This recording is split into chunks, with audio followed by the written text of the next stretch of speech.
ஸ்ரீ குருப்யோ நமக. உலகம் யாவையும் தாமுள வாக்கலும் நிலைபெறுத்தலும் நீக்கலும் நீங்களா அலகிலா விளையாட்டுடையார். அவர் தலைவர் அன்னவர்க்கே சரண் நாங்களே.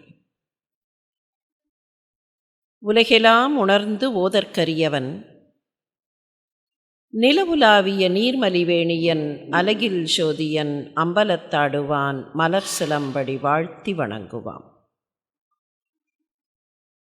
சிற்றும் சிறுகாலை வந்துன்னை சேவித்து உன் பொற்றாமரை அடியே போற்றும் பொருள்களாய், பெற்றமை துண்ணும் குலத்தில் பிறந்து நீ எங்களை குற்றேவல் கொள்ளாமல் போகாதே.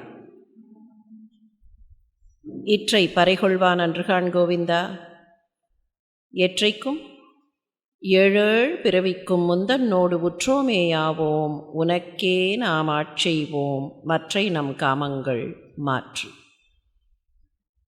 குருர் பிரம்மா குருர் விஷ்ணு குருதேவோ மகேஸ்வரः, குரு சாக்ஷாத் பரம்பிரம்ம தஸ்மை ஸ்ரீ குரவே நமக.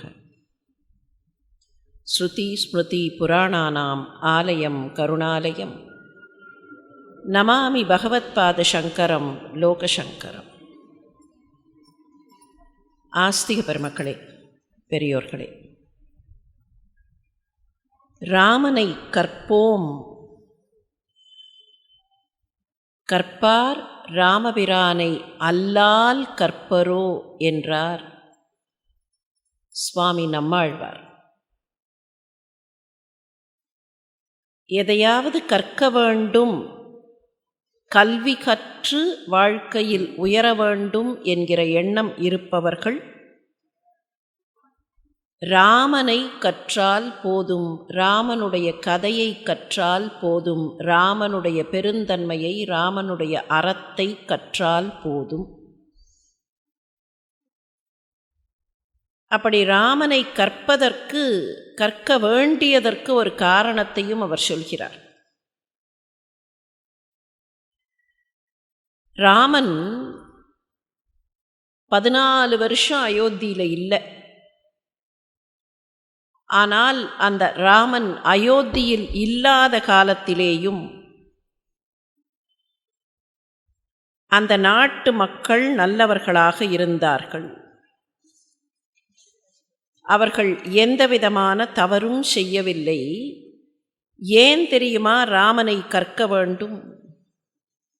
ராமனை கற்பதற்கு காரணம், தன்னுடைய நாட்டு மக்களை எந்த விதத்திலேயும் தவறு செய்யாதவர்களாக வைத்திருந்தானே, அப்படிப்பட்ட ராமனை கற்க வேண்டும் அப்படின்னு ஒரு காரணம் சொல்கிறார். ராம அவதாரம் எடுத்ததை பற்றி ஒரு கதை உண்டு. எந்த அளவுக்கு எல்லாவற்றையும் நினைத்து பார்த்து அந்த அவதாரத்தை பகவான் எடுத்தார் என்பதை சொல்லுவதற்கான ஒரு கதை. தேவர்களெல்லாம் ராவணனால் துன்புறுத்தப்பட்டார்கள். அது நமக்கு தெரிஞ்ச விஷயந்தான்.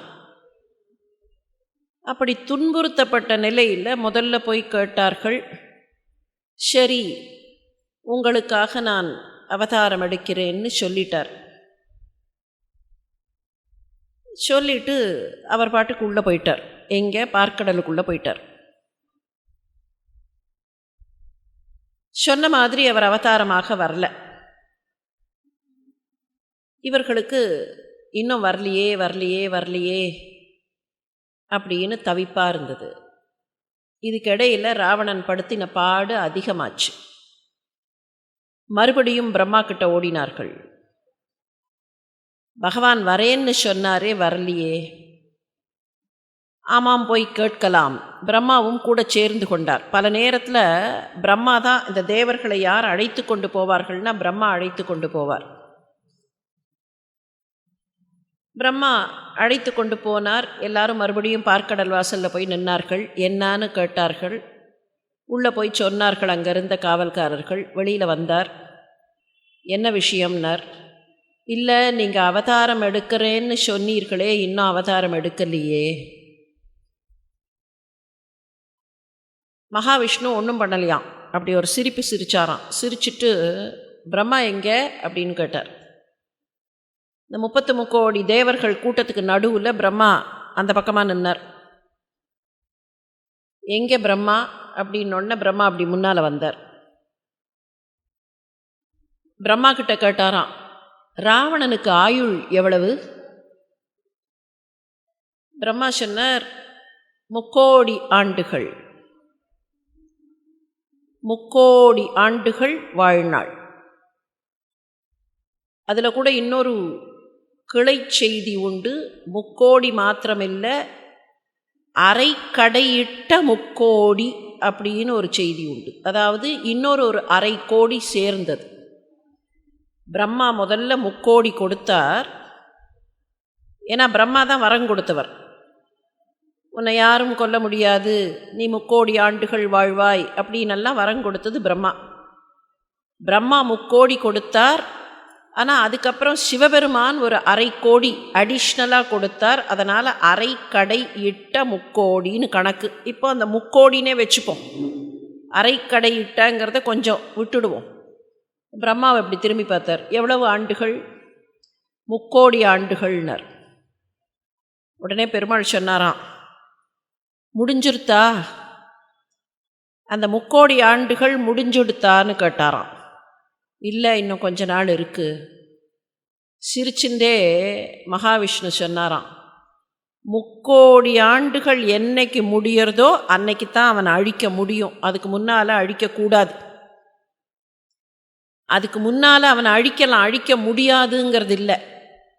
அவன் தப்பு பண்ணுறதுனால அவனை அழிக்கலாம், அழிக்க முடியாது, வல்லமை குறைச்சல்னெல்லாம் அர்த்தம் இல்லை.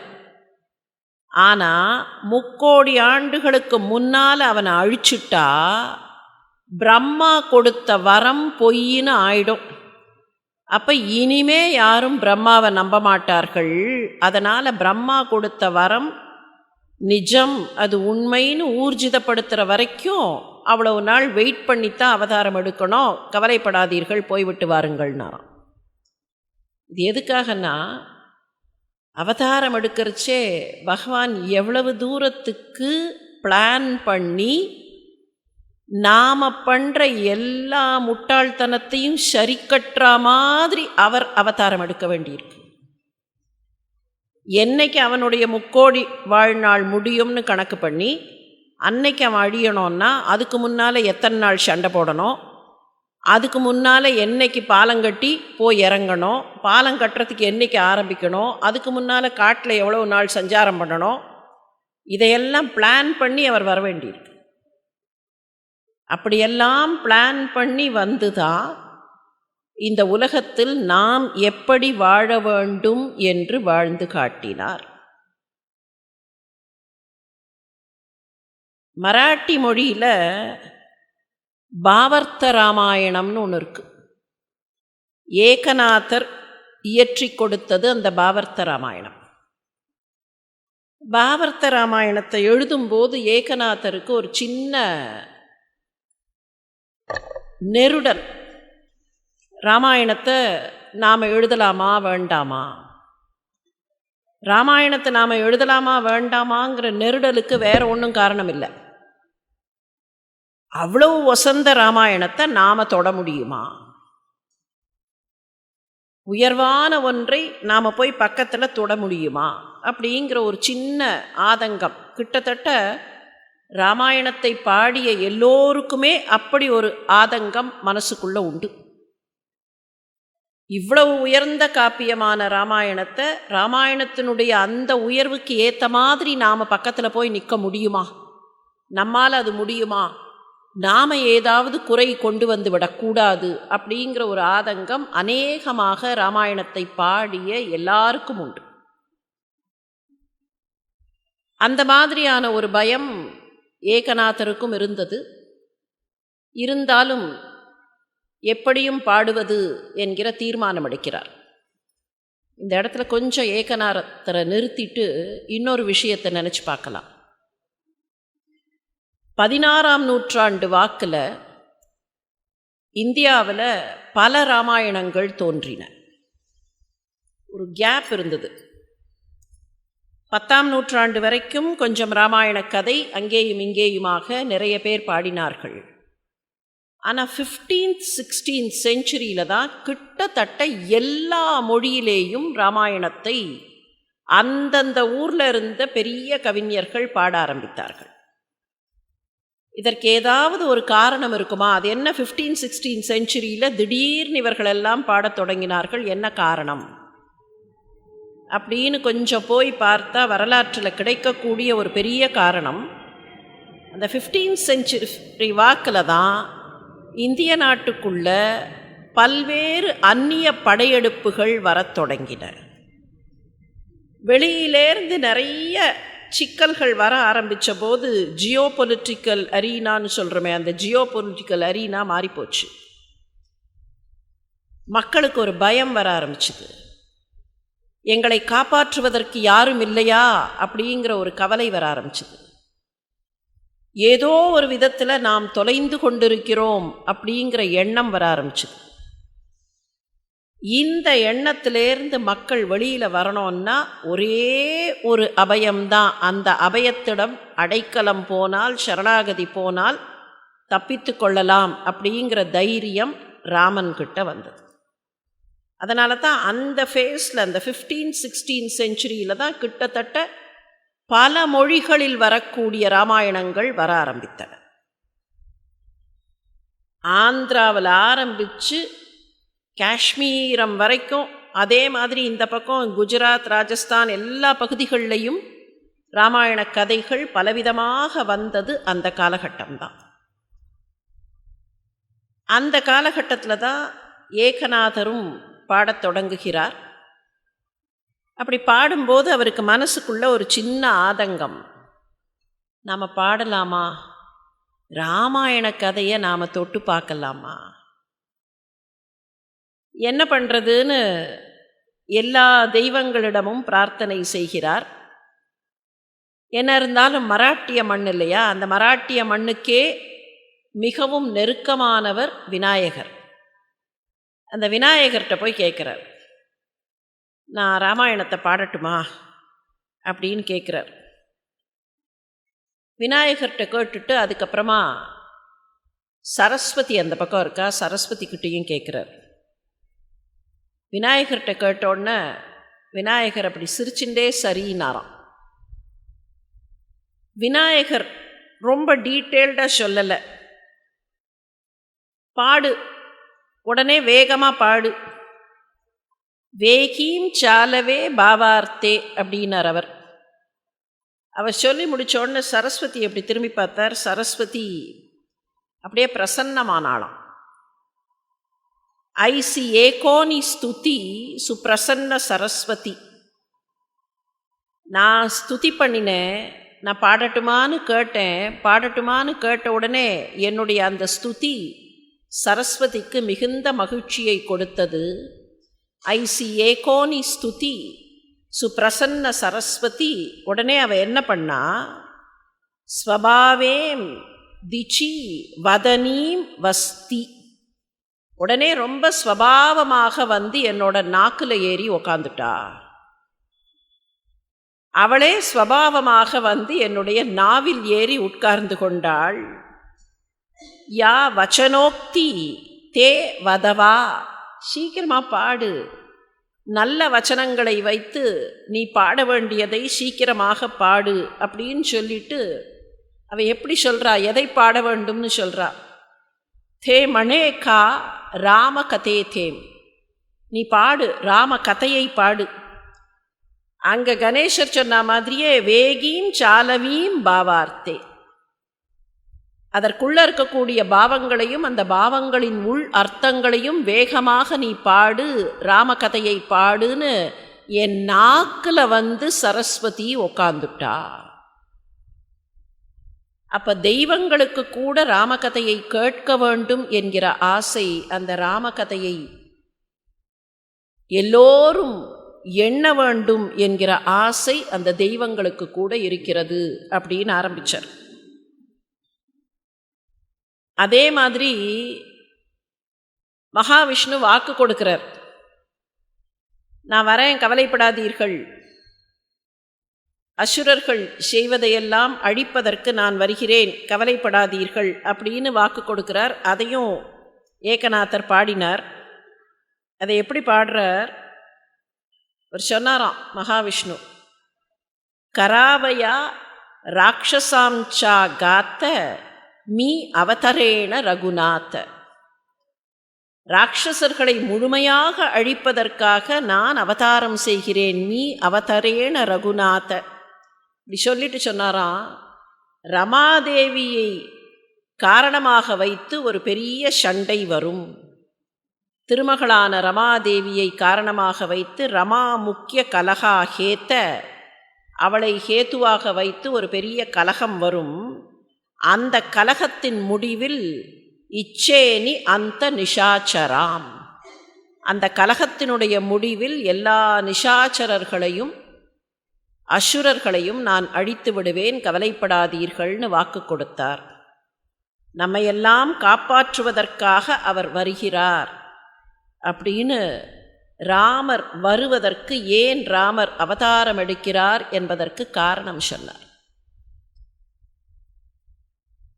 ஒரு பக்கத்தில் மராட்டிய மொழியில் இருக்கக்கூடிய பாவர்த்த ராமாயணம், இன்னொரு பக்கத்தில் நேபாளி மொழியில் இருக்கிற ஆத்ம ராமாயணம். ராமாயணத்தினுடைய உள் அர்த்தம் என்ன என்பதை எடுத்து காட்டக்கூடிய ராமாயணங்கள் இவை.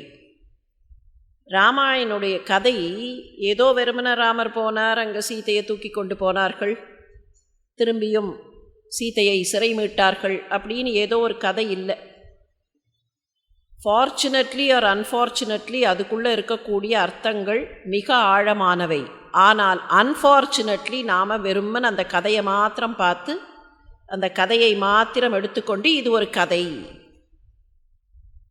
இது ஒரு கதை இல்லை. இந்த கதைக்குள்ளே இருக்கிற தாத்பரியம்தான் முக்கியம்.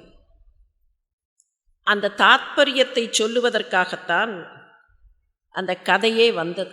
இன்னும் சொல்லப்போனால் ராமாயணம் மாத்திரம் இல்லை, நம்ம நாட்டில் இருக்கிற எல்லா கிரந்தங்களுமே ஏதோ முக்கியமான ஒன்றை நமக்கு காட்டுவதற்காக கதை ரூபமாக வந்தவை. அதனால தான் அந்த கதையில் அங்கங்கே சில மாற்றங்களை செய்தார்கள்னா அதற்கு காரணம் என்ன? ஒரு விஷயத்தை சொல்லும்போது, ஒரு கதை ஃபார்மேட்டில் சொல்லும்போது அந்த கதையை கொஞ்சம் மாடிஃபை பண்ண வேண்டிய அவசியம் வரும்.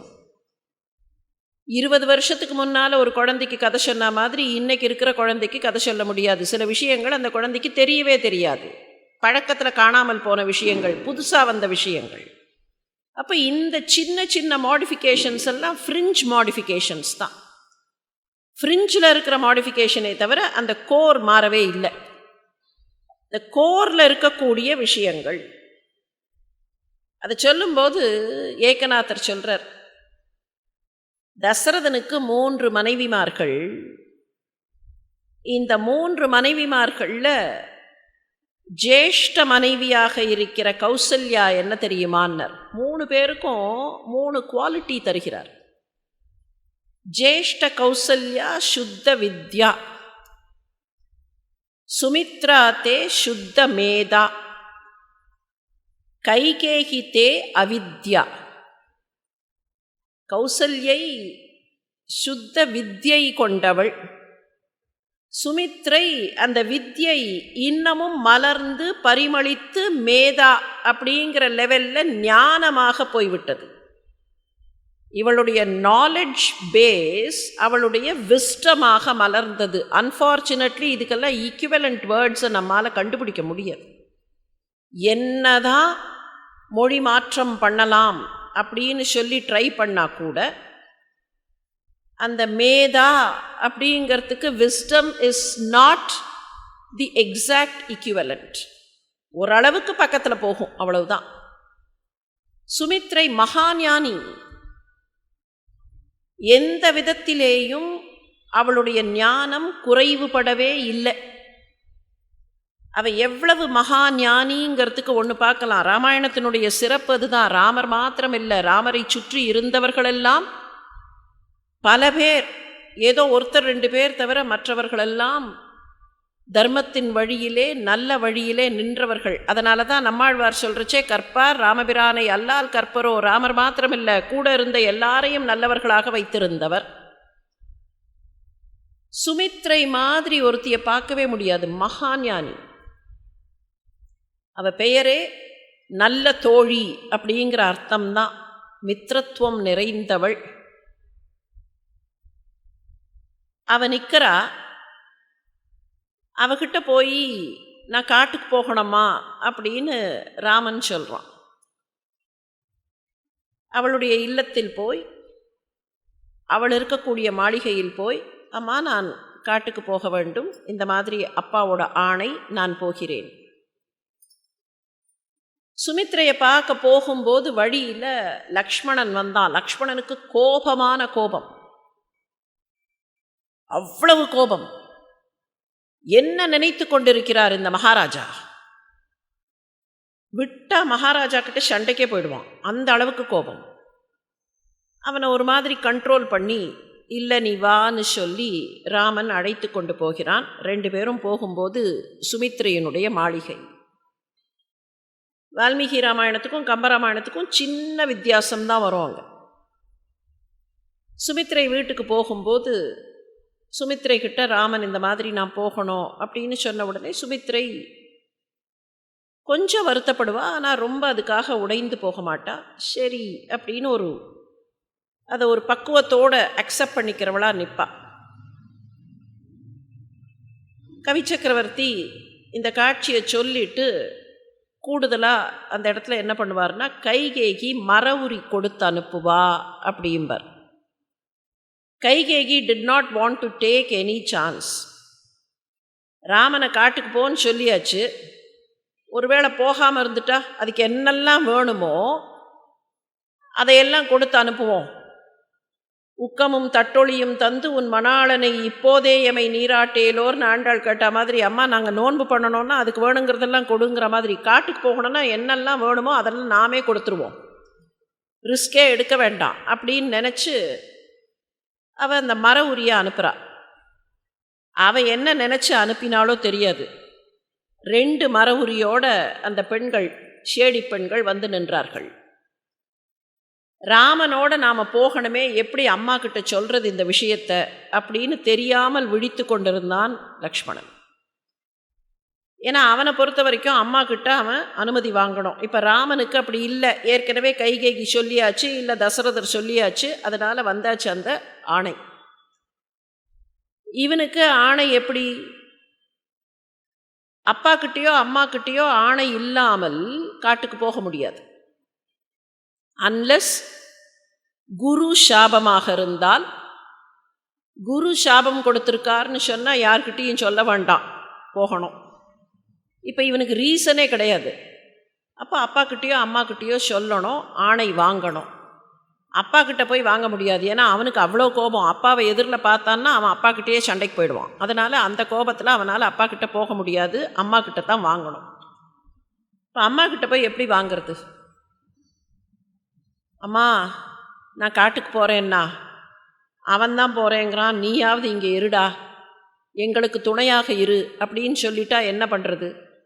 அப்போ போக முடியாமல் போயிடும். என்ன பண்ணுறதுன்னு பார்க்குறான். எப்படியாவது அம்மாவை கன்வின்ஸ் பண்ணணுமேன்னு அவன் நினைக்கும் போது கரெக்டாக அந்த மர உரி வச்ச தட்டோடு அந்த பெண்கள் வந்தார்கள். அப்படி பார்த்தான், 2 மர உரி. அவனுக்கு சந்தோஷம் தாங்கல்ல. 1 ராமனுக்கு 1 எனக்கு அப்படின்னு கிடுகிடுன்னு போய் அந்த மர உரியை எடுத்துன்னான், கட்டினான். மர உரியை அணிந்து கொண்டு நேர போய் சுமித்ரை காலில் விழுந்தான்.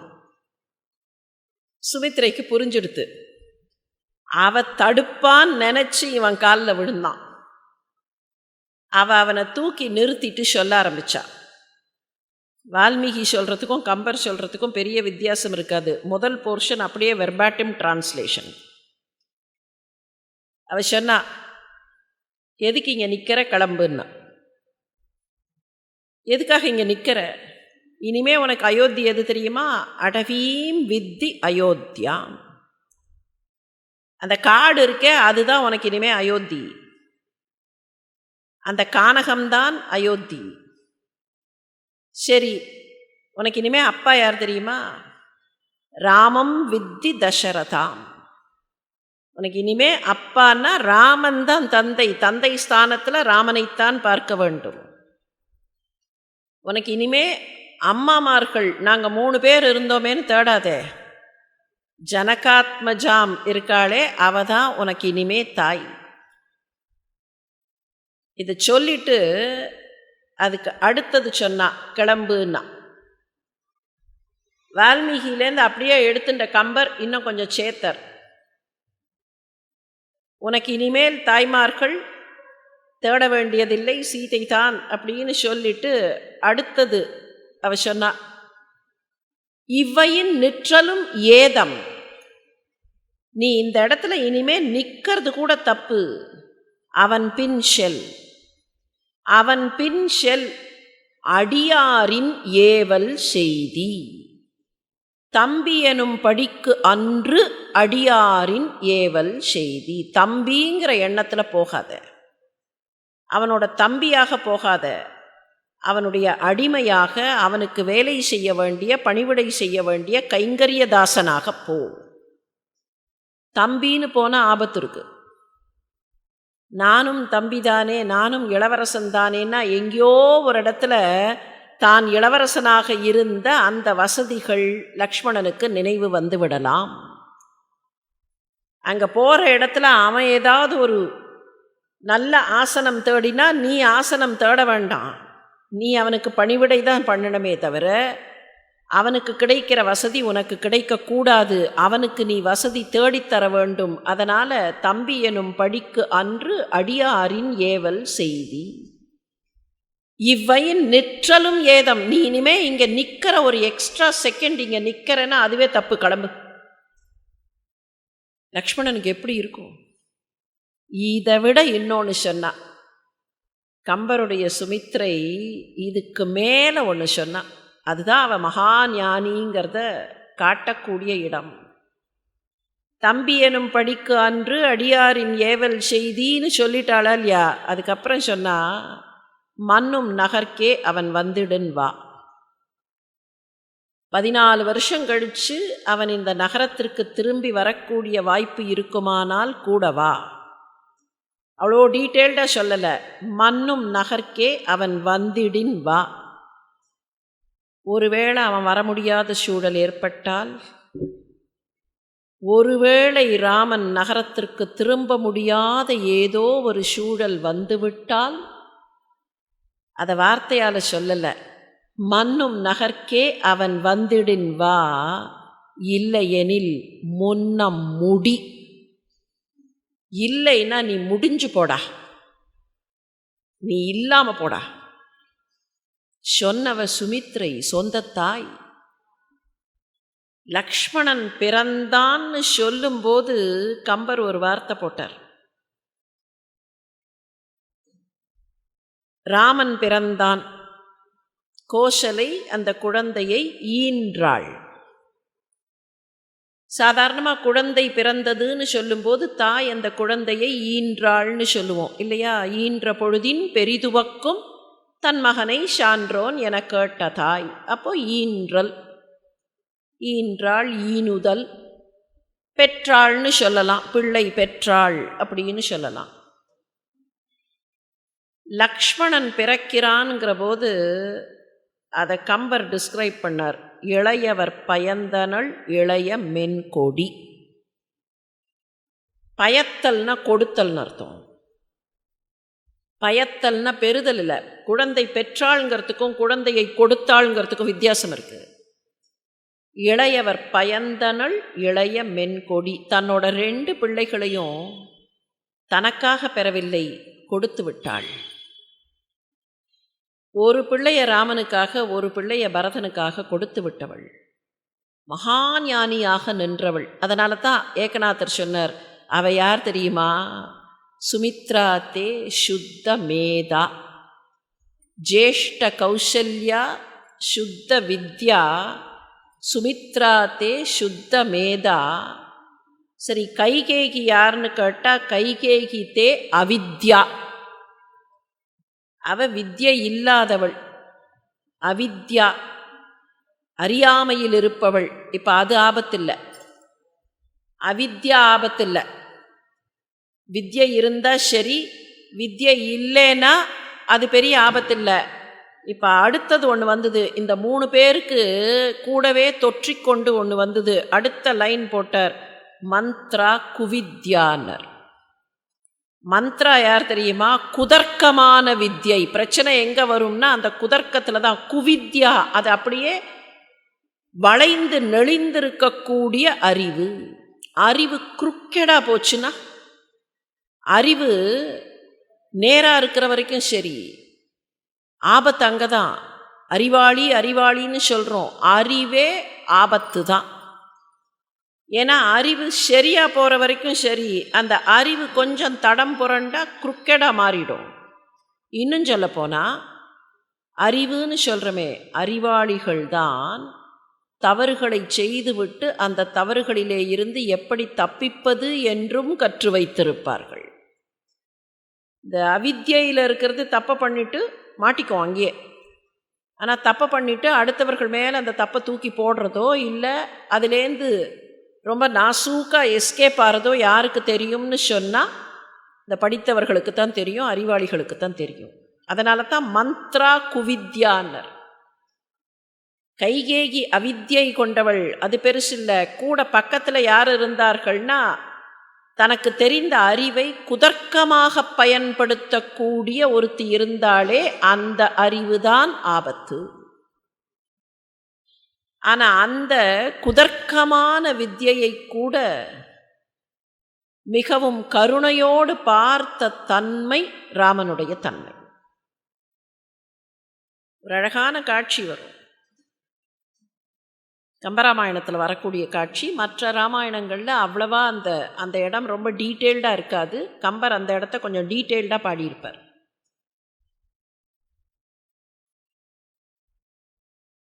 வால்மீகி ராமாயணத்தில் மந்தரைக்கு ஏன் ராமன் மேலே கோபம் வந்ததுங்கிறதுக்கு காரணமே கிடையாது. அநேகமாக வடநாட்டில் இருக்கக்கூடிய ராமாயணங்களில் அதற்கு காரணம் கிடையாது. அவளுடைய குதர்க்கம் என்ன காரணம்னு இல்லை. ஆழ்வார் பார்த்தார், அவளுக்கு கூட ஏதோ ஒரு ஜஸ்டிஃபிகேஷன் கொடுக்கலாம் பாவம் அப்படின்னு நினச்சார். அது ராமனுடைய டெண்டன்சி. அதனால் என்ன பண்ணார் ஆழ்வார், அவள் அப்படி நடந்து போனால் அவளுடைய முதுகு கூனலாக இருந்தது. அந்த கூனல் முதுகு சரியாகணுங்கிற ஆசையில் இந்த குழந்தை என்ன பண்ணித்து அவள் மேலே ஒரு உண்டையை போட்டுது.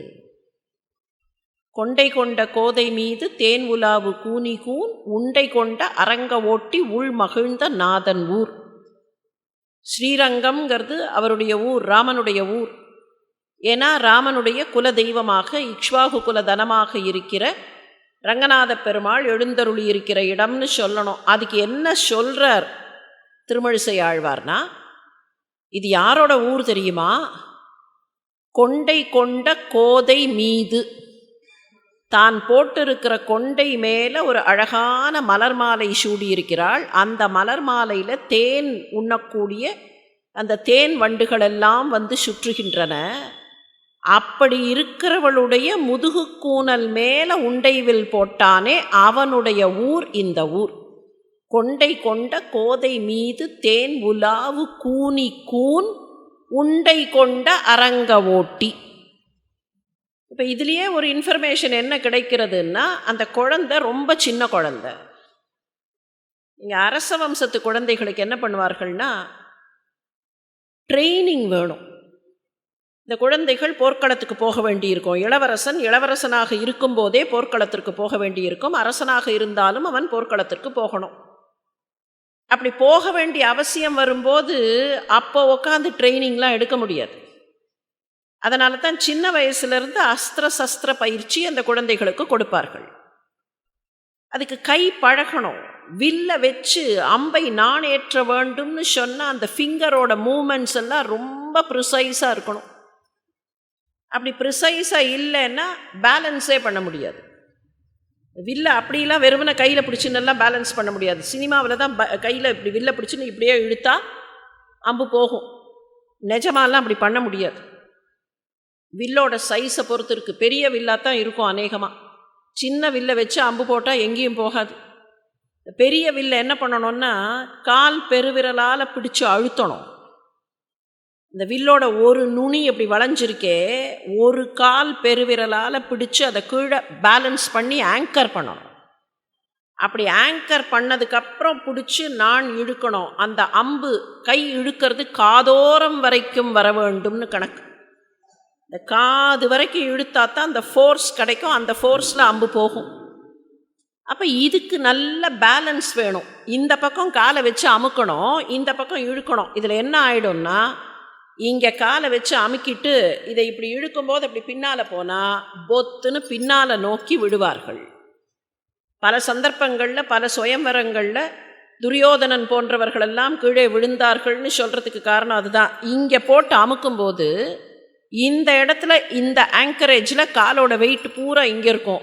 அப்போ இப்படி வேகமாக இழுத்துட்டே போய் அதை எங்கே டார்கெட்டுன்னு இப்படியே போயிட்டு இருந்தால் இப்படி விழுந்துடணும், அந்த வில்லும் சேர்ந்து மேலே விழுவும். அப்போ இதை பேலன்ஸ் பண்ணுறதுக்கு சின்ன வயசுலேருந்து ட்ரைனிங் இருந்தால் தான் முடியும். அதனால் சின்ன குழந்தையாக இருக்கும்போது ஒரு 5 வயசு இருக்கும்போதே அந்த கையில் வில்லை கொடுத்து அதை இழுத்து பழக சொல்லுவார்கள். அதனால விளையாட்டுக்கு கொடுத்துருவார்கள், விளையாட்டு பொம்மையை கொடுக்குற மாதிரி. ஆனால் என்ன, யாருக்கும் காயம்படக்கூடாது. அதனால் அதில் ஒரு சின்ன சூட்சுமம் என்ன பண்ணுவார்கள்னா, கூர்மையான அம்பை கொடுக்க மாட்டார்கள். உருண்டையாக சின்ன உருண்டை கட்டிகளை கொடுத்தா அந்த உருண்டை கட்டியை என்னத்தான் அடித்தாலும் அடுத்தவர்கள் மேலே போய் அது காயம் ஏற்படுத்தாது. அதுதான் அந்த உண்டைவில். உண்டைதான் தெரித்தான், அந்த உருண்டை தான் போச்சு. சின்ன குழந்தை அம்மாவோட தோழி. ஏன்னா இந்த குழந்தை வளர்ந்ததெல்லாம் கைகேயி இடத்தில். இந்த குழந்தை கோசலை கிட்ட வளரவே இல்லை, வளர்த்ததெல்லாம் கைகேயி. பரதன் தான் கோசலை கிட்ட வளர்ந்தான். அம்மாவோட ஃப்ரெண்டு, அவளோட முதுகு இப்படி இருக்கே, அந்த முதுகை சரி பண்ணலாம்னு நினச்ச குழந்தை. அதனால் உண்டைவில் அடித்தான். இது வேற எங்கேயும் கிடையாது, ஆழ்வார்பாட்டில் மட்டும்தான் இந்த மாதிரி ஒரு ஜஸ்டிஃபிகேஷன் ஈவன் ஃபார் கூனி. ஆழ்வார் சொன்னதை வச்சு கம்பர் அப்படியே எடுத்து கொண்டு வந்து தன்னுடைய ராமாயணத்தில் இதை வச்சார். இப்போ இந்த மாதிரி நடந்ததுன்னு வச்சுப்போம். ஆனால் அவள் மனசு எப்படி, அவளுடைய புத்தி எப்படி, என் மேலையா அம்பு போட்ட, என்னையா பரிகாசம் பண்ணின. அதனால தான் அவள் எப்படிப்பட்டவன்னா மந்தரா குவித்யா. அந்த குழந்தை நல்ல நோக்கத்தில் பண்ணித்து, சரி அது நடக்கலைங்கிறது வேற. ஆனால் அந்த குழந்தை தவறான எண்ணத்தில் பண்ணலை, அது ஒரு சின்ன குழந்தை. இவ எப்படி எடுத்துன்னு இருக்கணும், என்னை பரிகாசமாடா பண்ணுற அப்படின்னு அந்த குழந்தைகிட்ட விளையாடி இருந்தான்னா அவன் நேர்மையாக அதை எதிர்கொள்கிறாள்னு அர்த்தம். ஆனால் குதர்க்கமாக எதிர்கொள்ளக்கூடிய அந்த குவித்யை இருந்ததுனால தான் அவித்யாவாக இருந்த கைகேயி மனசையே அவ மாத்திட்டா. இது நடந்து போச்சா இல்லையா? இதெல்லாம் நடந்து ரொம்ப நாளாச்சு. காட்டுக்கு போயாச்சு, சீதையை ராவணன் தூக்கின்னு போயிட்டான். இதுக்கப்புறம் வானர உலகத்திற்கு போகிறார்கள். கிஷ்கிந்தையில் வாலியை அழிக்க வேண்டி வருகிறது. வாலியை அழித்துவிட்டு சுக்ரீவனுக்கு பட்டாபிஷேகம் நடக்கிறது. சுக்ரீவனுக்கு நேரடியாக போய் ராமன் பட்டாபிஷேகத்தை கிஷ்கிந்தையில் பண்ண முடியாது, நகரத்துக்குள்ளே போகக்கூடாது. அதனால் தான் காட்டில் நின்று லக்ஷ்மணனை கூப்பிட்டு நீ போய் நகரத்தில் அவனுக்கு பட்டாபிஷேகம் பண்ணிட்டு வா. அப்படி போகிறதுக்கு முன்னால் சுக்ரீவன் ராமன்கிட்ட வந்து நமஸ்காரம் பண்ணுவான். ஏன்னா அவனுக்கு பட்டாபிஷேகம் மறுநாளைக்கு, உதவி பண்ணது ராமன். அதனால் ராமன்கிட்ட வந்து நமஸ்காரம் பண்ணுவான். அப்போ ராமன் அவனுக்கு பலவிதமான உபதேசங்களை சொல்லும்போது ஒரு முக்கியமான விஷயத்தை சொல்கிறான். சுக்ரீவா, மந்திரிமார்கள் சொல்லுவதையெல்லாம் கேட்டு நடந்து கொள். ஏதாவது வேண்டுமென்றால் தன்னிச்சையாக முடிவெடுக்காதே. மந்திரிமார்கள் உனக்கு என்ன சொல்லுகிறார்களோ அதை கேட்டுக்கொள். நல்லவர்களின் ஆலோசனை எப்போதும் இருக்க வேண்டும், அதையெல்லாம் கேட்டு செய். நீ நன்றாக ராஜ்யம் ஆழ்வாய் என்று எனக்கு நம்பிக்கை இருக்கிறது அப்படின்னு சொல்லிட்டு, ஒன்றே ஒன்று சுக்ரீவா, யாராவது உருவத்திலேயோ இல்லை ஏதோ ஒரு விதத்தில் அவர்கள் கொஞ்சம் சிறியவர்களாக கொஞ்சம் குறைந்தவர்களாகலாம் இருந்தால் அவர்களை பரிகாசம் பண்ணிடாத. அப்படி ஒருத்திய பரிகாசம் பண்ணதுனால தான்ப்பா நான் இவ்வளவு கஷ்டப்படுகிறேன். சிறியர் என்று இகழ்ந்து நோவு செய்வன செய்யல். யாரையாவது பரிகாசம் பண்ணிடாதப்பா. அவர்கள் சிறியவர்கள்னு நினச்சிடாத, அவர்களை இன்ஃபீரியர்னு நினச்சிடாத. அந்த மாதிரி பண்ணினா பிரச்சனை வரும். நான் அந்த மாதிரி பண்ணிட்டேன், இன்னைக்கு வருத்தப்படுறேன். நீ போய் உன்னுடைய ஆட்சியை நன்றாக நடத்து. நமக்கு தெரியும், ராமன் எந்த தப்பும் அதில் பண்ணலை. குதர்க்கமாக சிந்தித்தவள் மந்த்ரா.